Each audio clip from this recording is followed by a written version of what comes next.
being Te Rākatō's father, being of prominent ancestry. So, Te Huki being a descendant of Kahungunu and Rongo Mai Wahine. Ni?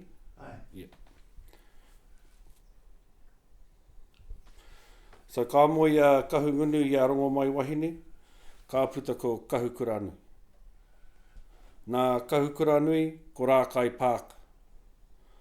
Nā Rākai Pāka ko Kaukohea, rāwa ko Pōkia. Nā Kaukohea ko Tū Te Kanao.